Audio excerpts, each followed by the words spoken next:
Hello there, folks in FOT land. This is Dawn Burke with No Scrubs, the only show on the internet guaranteed to help you have no bad hires. And No Scrubs is brought to you, of course, by Fistful of Talent and our friends at JobVite. That's JOBVITE. So today we're going to get into it. Real life recruiting from the trenches. Here I've got the one, the only, Tim Sackett. Oh, God. How are you, Tim? I'm doing good. Did you spell out JobVite because you know I'm awful at grammatical stuff and you just want to make sure I get that right? Or listen, I would be like VIGHTE or who knows? Yeah, I think most people know that I'm not the strongest of spellers myself. So anyway, yeah, JobVite. We love those guys there, and we like your branding switch there. VITE. Yeah. Very good. So today we're going to talk about a blog post up on FOT called Recruiting from the Trenches. It's a series that I'm working on with JobVite. One of the things, Tim, and I want you to tell the folks about a little bit about you first, particularly your recruiting experience. So I started recruiting in the agency world right out of college. So first job for about 8 years, and then got my master's in HR, SPHR, all that good stuff, and went to the corporate side and did that for about 10 years. And now I'm back on the agency side again. So, and then I got the 2 camera angles going, so I'm in and out. I'm like, that's how we do it here. High production. Whenever he talks about corporate versus agency, corporate's going to be a tight shot. Agency. Get in on them. Oh, come on, Scorsese. Pull it together, Scorsese. You got this, Tarantino.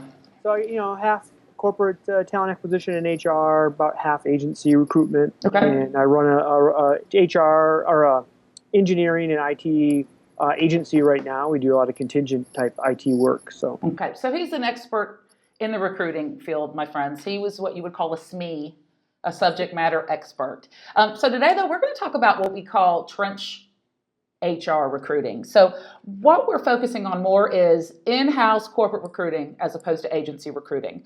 So again, working with JobVite, thought this would be something that's very interesting because a lot of the times when you hear about recruiting or you get advice from recruiting, a lot of times it's from consultants, might be from analysts or people that do the conference circuit.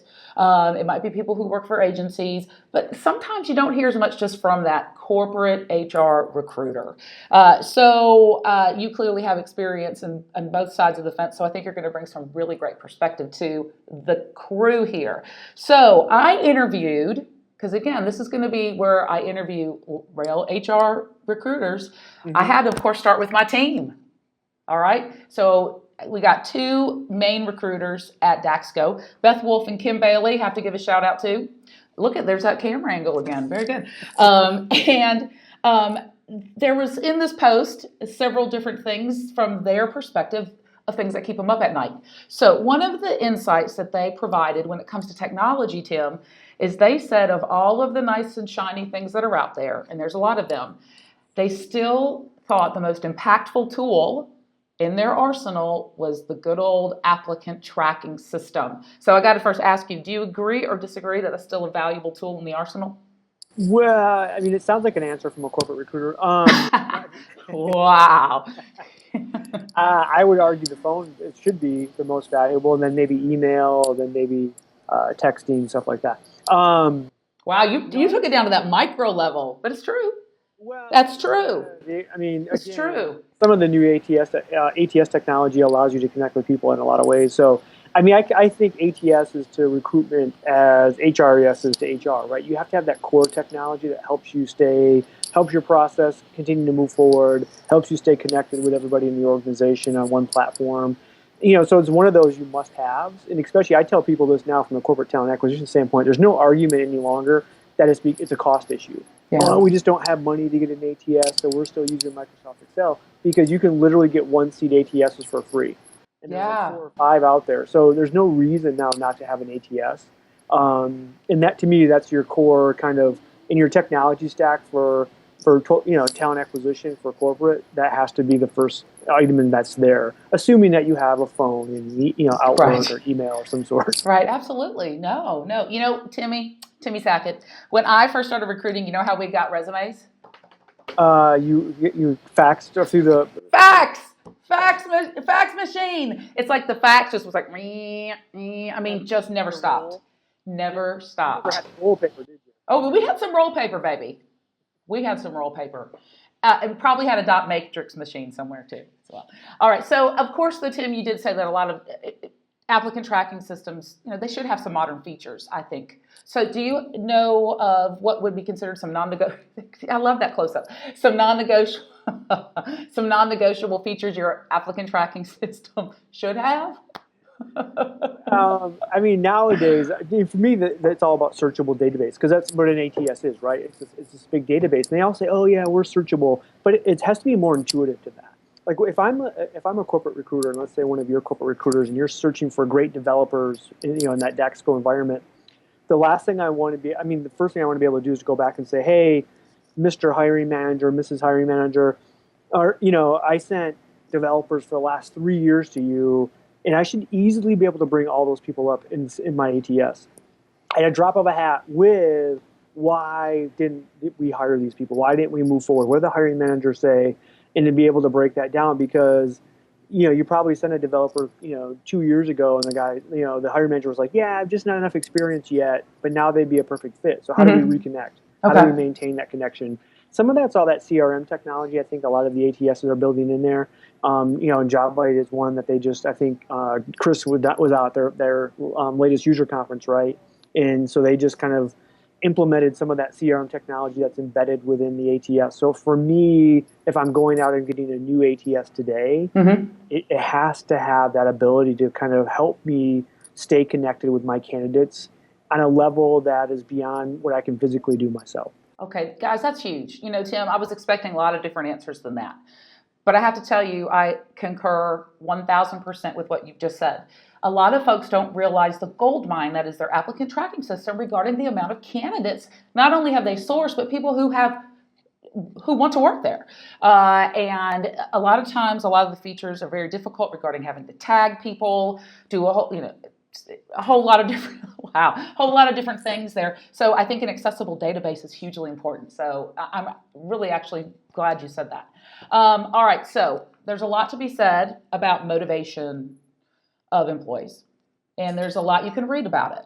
So what do you believe is the most rewarding, motivating thing from a job perspective that an in-house non-agency corporate recruiter, what do you think those are the things that motivate a non-agency corporate recruiter? See, the difference between, like, for me, an agency recruiter versus an in-house recruiter, the agency recruiters are going to be motivated clearly by, some financial aspects there, because you can make a lot of money. It's one of the big pulls. I think the overriding one for all of us is always like, oh, well, we can help people get this next career and blah, blah, blah. And even when I tell my kids when they were little, like, what does daddy do? I was always like, well, daddy helps people find jobs. That's pretty rewarding in itself, right? But for me on the corporate side, it was always about, you carry this flag of your organization. You're the cheerleader for the organization. And some people don't want to hear that. They think that's a negative. Yeah. To me, it wasn't a negative at all. It's like, I need my corporate recruiters in that environment to be the ones that are saying the best things. They have to love the organization, because they're that first line of, here's who we really are.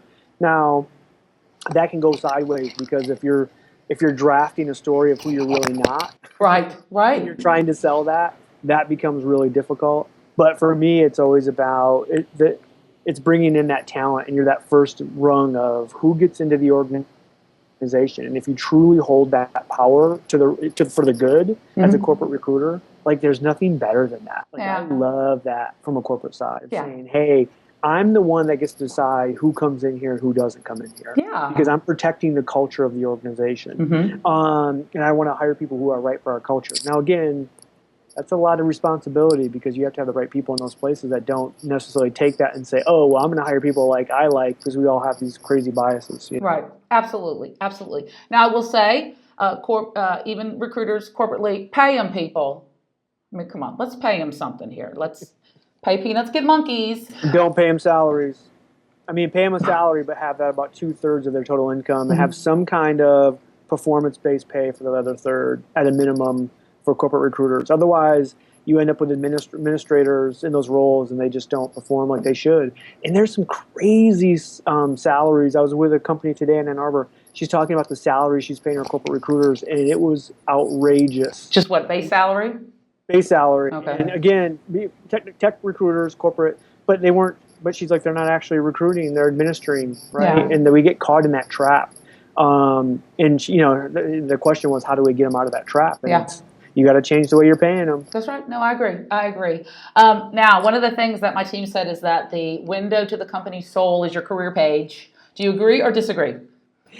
I disagree and agree. I Okay. agree for those companies who are using it for that, you definitely can make it. Unfortunately, 90% of us in a corporate setting, we're the last priority with IT, so we can't get the career site updated. We're lucky if we get a new change to the career site once every 5 years.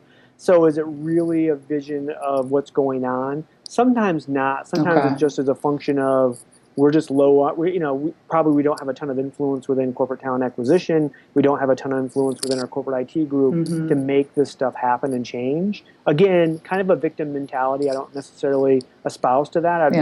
Because I think you can push a lot of this stuff through with some of your vendors without with IT having to get involved at all. That's true.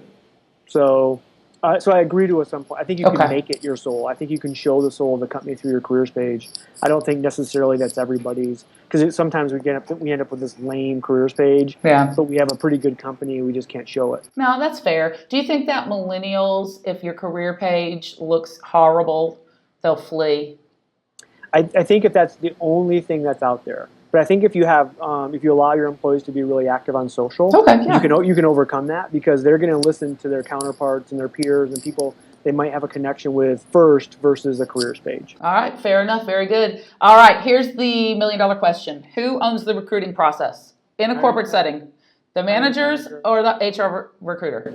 You didn't have to give me options. Hiring manager. And if you don't, if your hiring managers don't own recruiting in your environment, you've lost. Yes. You've lost the game, because you can't do anything without them saying. So, and here's my thing, right? If you go into a boardroom and the CEO is sitting there, maybe some people from the board of directors, whatever, hiring manager you, and the CEO looks at that hiring manager and says, "Why can't you get people for your team?" and they don't take responsibility, you're done. Yep. You're cooked. Because ultimately it's their team. And I always tell people, if tomorrow, if you took your whole recruiting team on a bus and it fell off a cliff, do you think the company would stop hiring? No. They would. In fact, they might hire faster. Right. They might hire better, because they would get engaged themselves a little bit more. They would be more referral-based hiring, all those things that would happen. So don't act like you're, what's making hiring happen in your organization. You can help a hiring manager look really good, and you can make them look like a rock star. But they have to own it. Yep. If they don't own it, it's done. No, agreed 100%. Again, see, that was your close-up to emphasize that last point. It's right there. No, yeah, I agree. HR needs to be the subject matter expert. They need to do the research and have the right tools in place to source the right candidates. They need to have all of those other things. At the end of the day, though, the process needs to be owned, as far as the hiring process in particular, by the hiring manager, and HR needs to get out of the way. Get out of the way. It's a great question to ask if you're a TA leader in an interview, when you go to interview with a new company, because a lot of times you get to meet with those hiring managers, and I always ask. And I always ask the executives I interview with as well, who owns talent acquisition in your organization. And if they say recruiting, I always kind of shy away from that, because I understand kind of where they're at within their lifespan of becoming a really good organization. There we go. And we will make that the final sage advice from Mr. Tim Sackett. All right, my friends. Tim, any last words of wisdom as far as things that might be keeping Trench HR folks up at night? No, and if you're a talent acquisition team that's really hurting for great IT talent or engineers, you know who to call. That's right. That's right. And on that, since we're on the sponsor tip here, No Scrubs, brought to you by Fistful of Talent and JobVite. Until next time, see y'all later. See ya.